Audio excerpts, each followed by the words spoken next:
Yes. Hello? Yes, this is Jackie speaking. Hi, my name is Tony, and this is Every Frame a Painting. Some filmmakers can do action, others can do comedy, but for 40 years, the master of combining them has been Jackie Chan. These days, there's a lot of movies that combine funny scenes with fight scenes. But even when the movie's good, the comedy and action seem to be two different directors and two different styles. And that's why Jackie's so interesting. In his style, action is comedy, and his work shows that the same filmmaking principles apply, whether you're trying to be funny or kick ass. So let's dive in. If you'd like to see the names of the films as I'm talking, press the CC button below. Ready? Let's go. So, how does Jackie create action that is also funny? First off, he gives himself a disadvantage. No matter what film, Jackie always starts beneath his opponents.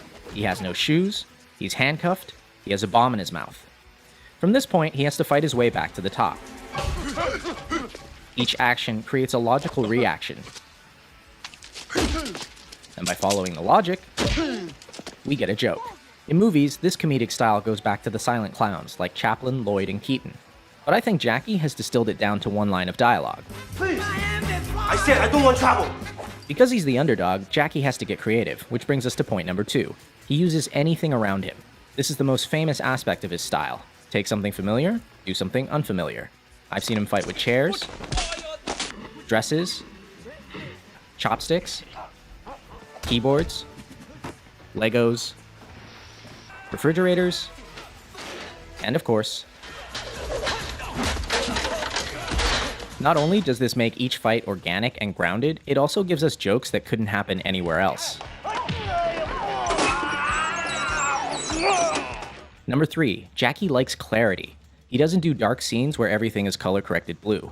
If his opponent wears black, he wears white. And if his opponent's in white, then he's styling. His framing is so clear that in every shot, he's setting up the next bit of action. Here, even though we're watching the stuntman, 2/3 of the frame is the staircase. A few seconds later, we see why.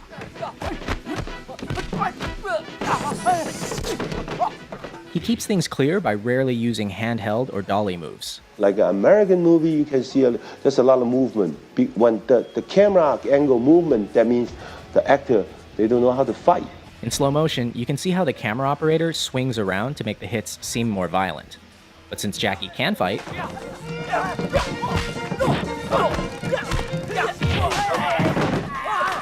I never move my camera. Always steady, wide angle. Let him see I jumping down, I do the flip, I do the fall. When you shoot this way, everything looks more impressive because action and reaction are in the same frame. Notice how you can always see Jackie, the car, and the wall at the same time.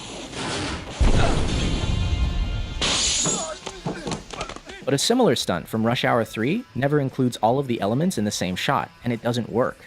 The same principle applies to comedy. This shot, directed by Sammo Hung, shows us the punch, the bad guy's face, and Jackie's face all in one. Now check out the same gag in Shanghai Noon. Here, action and reaction are separate shots. It kinda works, but not nearly as well. Why don't more directors do this? Because of number 5. They don't have enough time. Jackie is a perfectionist, willing to do as many takes as necessary to get it right. And in Hong Kong, he's supported by the studio, which gives him months to shoot a fight. And the most difficult thing is when I throw the fan and coming back, more than 120 tick. Those kind of scenes, oh, Jackie, good. It's not good. You can do it. Except, do you have the patience or not? When I rewatch his work, these little things are the ones I'm most impressed by. He doesn't need to do them and they eat into his budget, but he still does them because he wants to. And it's that going above and beyond that I respect and admire. But in America, they don't allow you to do that, because the money just poof, poof, poof, poof. And his American work is missing something else. And there's a rhythm also into the way that the shots are performed and also the way they're edited. And Jackie said something very interesting that, that the audience don't know the rhythm's there until it's not there. Jackie's fight scenes have a distinct musical rhythm, a timing he works out on set with the performers. Ready, action, stay where you are. Stay where you are, don't chase me. Boom, boom. Then, boom, see? Everybody looks good. Even experienced martial artists have trouble with it. In his earliest films, you see him learning the timing from Yuan Heping, and it's very much like Chinese opera. But by the mid-80s, working with his own stunt team, He had something totally unique. In America, many directors and editors don't understand this timing, and they ruin it by cutting on every single hit. But in Hong Kong, directors hold their shots long enough for the audience to feel the rhythm.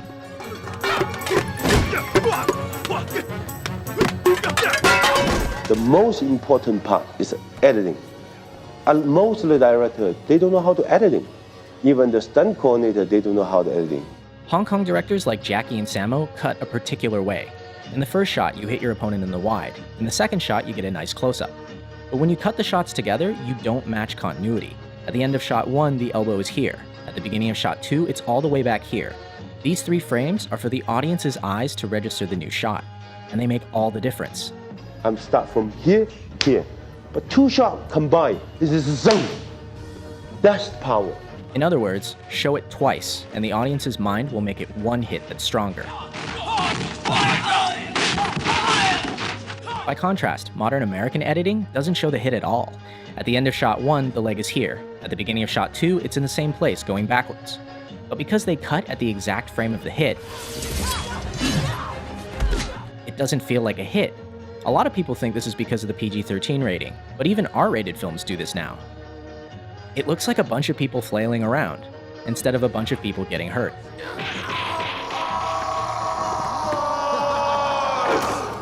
Ouch. Which brings us to number 8, Pain. Unlike a lot of action stars who try to look invincible, Jackie gets hurt. A lot. Half the fun of his work is that not only are the stunts impressive,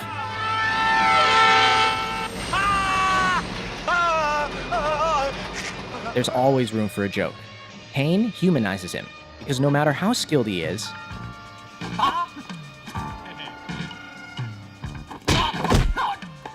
he still gets smacked in the face. In fact, Jackie's face may actually be his greatest asset. Many times the look he gives is all it takes to sell a joke, like when he does an entire fight holding a chicken. Or dressed as Chun-Li. And last, Jackie's style always ends with a real payoff for the audience. By fighting his way from the bottom, he earns the right to a spectacular finish.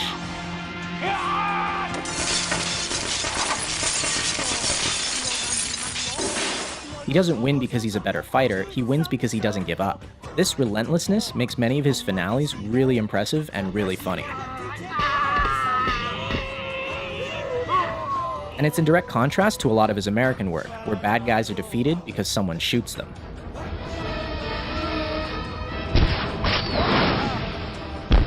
Come on! But most of all, I think Jackie's style proves something. Action and comedy aren't that different. In both genres, we want to see our best performers. And I think a lot of modern action directors are failing completely. These actors are skilled artists, some of the best in the world.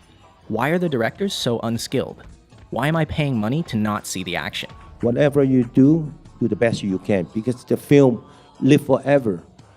No, because you know that they're raining and the actor don't have time. I said, would you go to every theater to tell the audience?